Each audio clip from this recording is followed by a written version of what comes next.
Heyo everybody, Haku here with my review for episode 2 of Fukigen Mononokean Tsuzuki, the second season of Fukigen Mononokean, or I guess the Morose Mononokean, but I've never heard anyone actually call it by its English title. But yeah, sorry this is a bit late. I've been working on a lot of reviews of really good stuff this week actually, and I'm a bit behind on things because there's just so much to get through. But at the same time, I said I was going to take this review series kind of chill because that really fits with the show. And though, like I said last week, this is just a chill show. It's not telling some big, crazy, amazing story, but it's not trying to. It's just a chill yokai comedy, and I enjoy it for that. I really, really like it. But this episode, regardless of how chill it is or anything, I really liked this episode. I thought it was seriously good. Even better than some of the more serious storyline episodes for other shows I was watching. So I really, really liked this. And something that I noticed from the beginning, I like the way that this animation has a lot of style. It has a really cool style too. But I like more than, I don't want to say more than good animation. Of course I love good animation. But rather than just your stereotypical looks like every other anime style, which can get boring if it's not really good, I like when an anime does something different. I like the way a lot of the backgrounds, especially in the yokai world, look very much like traditional Japanese art. And just the movement style of the characters and the way that things in a scene are layered in front of or behind each other. I think the animation style and the art style looks really, really nice, and it looks different. It's not super, super detailed, but it has all of these colors that really sort of separate themselves from each other, and the patterns on things are nice. So yeah, I actually really like the animation style, and that's something I noticed more this episode than I did last episode. I guess because I was watching more anime last weekend when I watched this, than I was before that, so it stuck out more. But I really like the style. Focused on that a lot, but let's get into actually talking about it part by part. One thing I didn't notice about the Beast last time at the end of last episode was it had very anime eyes. It had these big anime girl eyes, so I was thinking it was maybe a girl there for a bit, even though it had a more male sounding voice. But we get some more of the Beast with Hanai, which I liked all of that, and we have a cutaway to Yaiko and Zenko. I was so hype. I was so excited to see them again. It was so good. Yaiko mentions becoming friends with some shrine yokai called Okina. That might have been a character from last season, but I don't quite remember the name off the top of my head.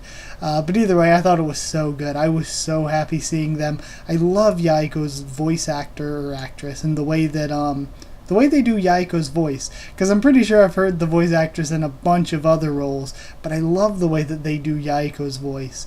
That was one of my favorite things about last season, was Yaiko and their voice actor. But going back to the yokai world, we have this little scene or mini story or whatever, where the Beast has lost something, so Hanai helps them find their tail ring. Was an interesting way to bring back the fact that, again, this works well for starting a second season, like a lot of the things I talked about last review, where they're introducing us to things from last season, and I totally didn't remember that Hanai could find metal things like that, but then when they showed the flashbacks, I was like, oh yeah. So I like that they introduced this back into the story in this way. They actually made a practical way of introducing it back to us for the second season. And of course it's probably like that in the manga too, but still. Either way, it's good coincidence because it works out really well.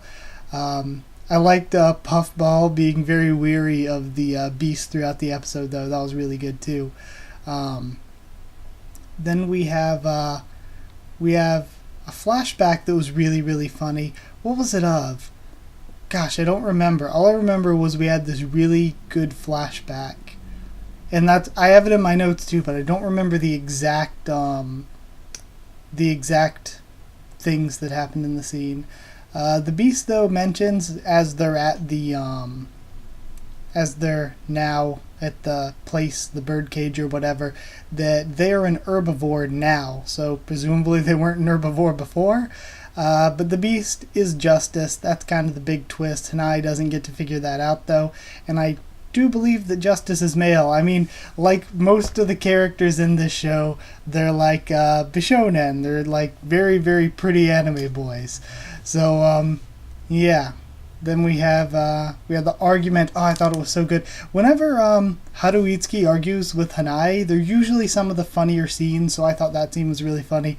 Puffball and the tadpoles were so cute. I really, really like the tadpoles and their designs. Then they mentioned that Koda's coming, or Shizuku wants to invite her or whatever, but obviously she was going to show up, so I was so hype, because Koda, best girl waifu from the first season. And honestly, it's weird. I always talk about and joke about the weird things that anime can make you think is cute or make you think is attractive. And I'm just like, oh, the Mononokean is so adorable. It's a room. It's literally a room, but I think Mononokean is just so cute, so adorable. So all that was great. Hanai, again, being very weary of the underworld food. And then, honestly, after eating it, he was kind of right to be weary of it because he has an adverse reaction to the underworld food. And we get into some more plot about how Haruitsuki is softening on humans. The Haruitsuki that the legislator, or Repo, I think is what they say.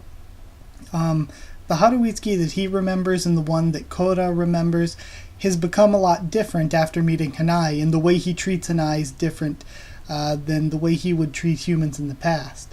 So we get more development on that. That was developed a bit at the end of last season, but we're seeing more of it here. Then at the very end, do we see the silhouette of the executive or do we see the whole executive? I think we actually get to see all of them. They're a little bit shadowed at the top of their face, though, I think. So we do get to see them at the end as the Justice goes into the room. Then we have the ending, and I gotta mention again that I normally don't bring this kind of thing up every episode for something, but I particularly love this ending. The art style and direction of it's really, really cool, and I really like the song. I like the opening too, but I just wanted to bring up that I love this ending. One thing I liked about the ending last season, though, that I'm kind of bummed we're not getting, is last season started off with just the little picnic blanket or whatever with Haruitsuki and Hanai on it, and as the series went on, they added more characters. I'm going to kind of miss not having that this season, because that was always a cool thing to look for at the end of every episode. But either way, I love the ending. Good song, great art style. So, episode as a whole, I thought it was fun and cozy. I really, really enjoyed it, actually. It wasn't just sit around watch it, oh yeah, whatever. I was invested in liking it. I really love all the characters for the series. Like I said, I was really excited seeing Yaiko and Zenko again. Seeing Koda again was big. Plus the characters we already have there, like Repo and Shizuku, and Haruitsuki and Hanai, Puffball and the Tadpoles. And now we're getting introduced to the Executive and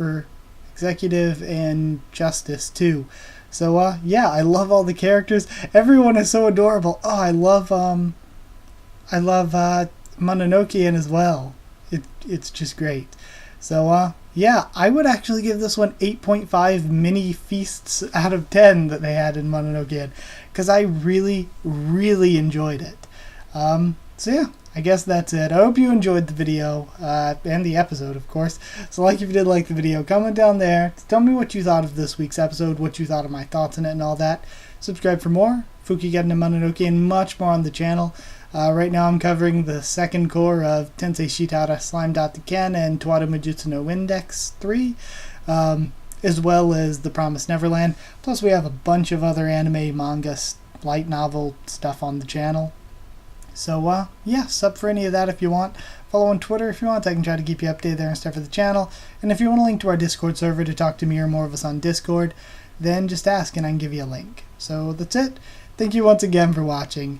The review shouldn't be up this late. I'm hoping to actually have it up on Saturdays, or at least Sundays in the future. But yeah, it shouldn't be this late on a normal week-to-week basis. But either way, that's it. Thank you again for watching, and I'll see you all next time.